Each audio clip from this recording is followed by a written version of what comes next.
Hi, guys, and welcome back again to another episode of Words with Al. Yes, I'm finally back after so very many months. I'm back now, and I thought that I'm going to continue. But before we do that, I need to give some support to my Albanian brothers and sisters in Albania who are fighting against the Zionists and who have finally woken up to the amount of corruption that has been ongoing in Albania. That finally we can throw Ivanka Trump out and perhaps all of our corrupt politicians, because that is indeed what they are. So, but yes, I've been gone for some time. I was on vacation in Kosovo, and I couldn't unfortunately attend the demonstrations and protests that are happening in Albania, although I really wanted to. But I've been following them, supporting everyone who has been there and who had planned to go there, because this cause, the Albanian land, the cause, the culture, the language, everything, the history, means so much to me. So I thought that I had to say something about that first before we go on to my videos. But yes, so for anyone who is interested in what is happening in Albania right now, it is beautiful, it is amazing, and it will have an effect. It absolutely will. The Albanian people has now awoken to the fact that their country has been sold slowly but steadily, making it unavailable to the people. Well, yeah, in the name of progress, in the name of development. And the Albanian leaders have unfortunately become so professional at gaslighting the people and using words and psychological tricks to gaslight the people, so that they did not know what was happening right beneath their feet. But now this has ended. Now we're talking about the 22 days of protests, and now the diaspora is coming down as well, and everybody is waving their flags and singing their songs and demanding that the prime minister drops and gets the fuck away from there. Yes, because we don't want Edi Rama anymore. We are tired of him. We are tired of Salih Berisha. We're tired of them all. The whole establishment in Albania has been exposed for who they are and who they've been for a very long time now. So we want equality. We want equality for all. We want the people who have been there for a long time to get the rights to their properties, to their lands, and we want it to be developed by the Albanian people and for the Albanian people, just as much as for tourists, and not only for wealthy tourists who, in the end, would buy us out, making Albania unavailable. So yeah, I'm just very, very excited. This is an amazing time. But I did predict that Albania will have a big awakening this year. Not only me, and some others as well. But in the end, yeah. So that was I just had to give you some knowledge, some information here, what is happening, and where I've been, and what I've been doing and working on. But I had to take a break. I had to get a bit outside of it, because it's, well, because I just needed some time. I just needed some time off. And everything that I've discovered is obviously so novel that it doesn't exist anywhere. It doesn't exist anywhere, and it is unknown to everyone. Pretty much everyone. It's just me and you guys who have been following this development, and well, everything I've published and everything I've found, who are aware of what has happened to us. But finally, we are now that beginning. We are now what will spread this knowledge, slowly but steadily, so that the Albanian language will finally be revealed to be just what it is, ancient, and a step in mankind's development to develop, well, in our way, to develop our cognition and our vocabularies and our knowledge of the world, our being, and our place in it. Yes, yes, yes. So that was it. Yes, that was it. I'm going to bring, I thought that I'm going to use this episode to talk about, well, the Albanian language. Uh, I'm soon finished with one of my books. It has been very difficult for me to do it, because, well, to write it and to publish it, because I wanted it to be perfect.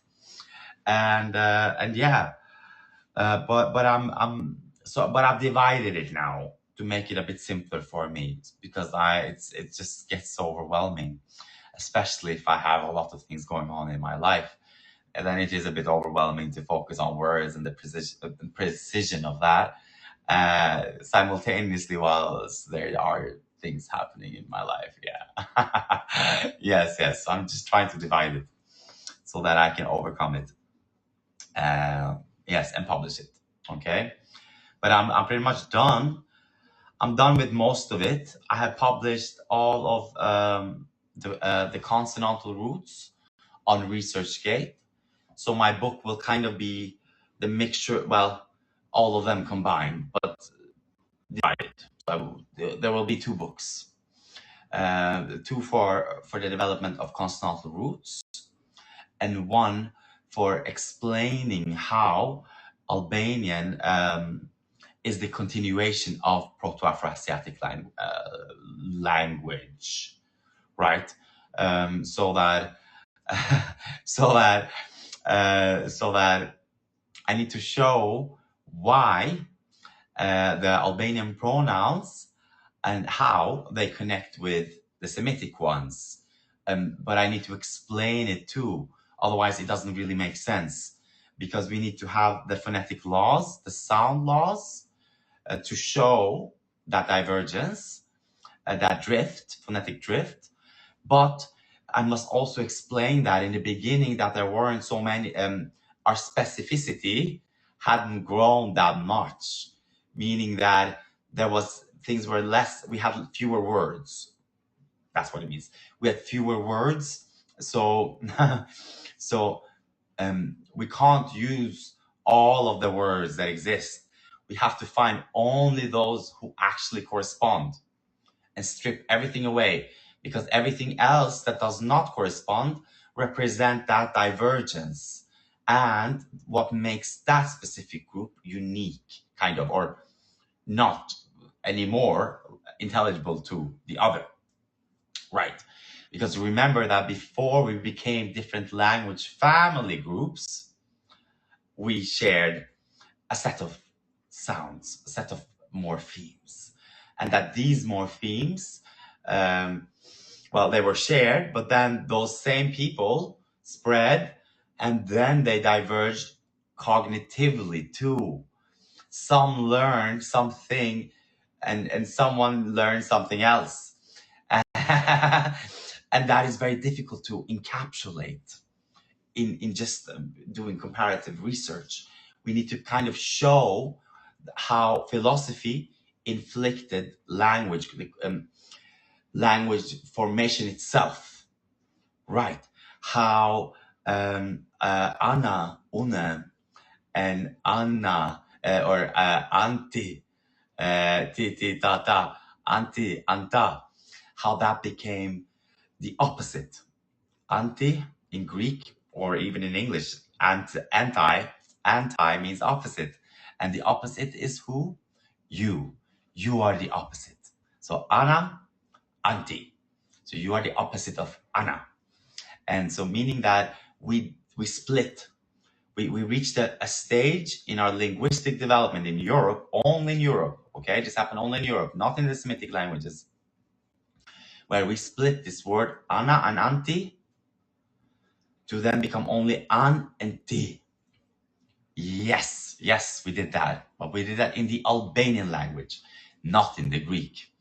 The Greek would later then be the philosophical, civilizational peak that we underwent. But everybody did not undergo it. Everybody did not go through that. All Albanians did not, which is how we have been able to save this journey. Yes, yes, yes, yes. And yes, and remember that words, pronouns like he and she didn't exist either in the beginning. There was only you, me and you, me and you, me and you. And then came you, specifically you, and you, plural, right? So specificity grew. That's what I mean. That is why we can't fully use comparative tables on to show that development. I need to explain it, and that is where the third book comes in. But as you have noticed, I have so many projects ongoing now that it kind of like becomes like an ADHD thing. So many things going on. But I have published some though. I have published my spiritual books. I've gone I published a lot on ResearchGate, so that I have that there first, and then I can publish the book, and then I can go back and eventually or refine something if I need to. Yes, yes, but I'm pretty confident in my work. There might be some errors here and there, but that doesn't matter. What matters is kind of the essence. I'm not perfect, and neither am I striving to be perfect. I'm striving to be genuine. And I'm not striving to be genuine. am genuine. but I'm trying to do a good work. I mean, yeah, to conduct myself meticulously. But that requires a lot of time, and that is not time and focus, and that is not always available to me. So in order to get this done, I just have to publish it how it is, and then I can refine it as I go. Yes, yes, yes. Okay. So I want to discuss. I'm going to add some links in the description below. We're going to talk a little bit about now how Mark Paliknai, how he has discovered this law, Kanuni law, in the Armenian libraries, which connects now the Albanian, the Armenian, and the Hebrew people in a very long time back. And we also know that the laws of Canon, Leg Dugagini, or Kanuni Leket, or Kanuni Dugaginit, so the blood laws, that they are obviously coming from the old Jewish or Hebrew time, when we said an eye for an eye. Right, so they were inherited. Another example of how Albanian was once a proto-Semitic, proto-Afro-Asiatic. We don't really know when they split, but they split prior to Hebrew becoming Hebrew, meaning that it was most likely proto-Afro-Asiatic. That was our common ancestor, and then Albanian went there, Armenian there, and the Hebrew over there. And then they would evolve and become what they did. Yes, yes, yes, yes. Okay. So now we have that explained. We have more examples coming in. This will be whatever I've said here, whatever I found, will be corroborated by everyone else who comes after me. Okay. Because I've gone straight into the truth. Yes, yes, yes. So that is it. That is it. I'm gonna add the links in the description below so you can see them. If you're an Albanian speaker, well, that is the only way you can see them, because they're only communicated in Albanian. the blood laws, that is, and the findings in Armenia. Okay, so we will have a lot we have a lot to discover together. So that is it. Thank you for listening. Thank you for joining me, and yeah, see you soon.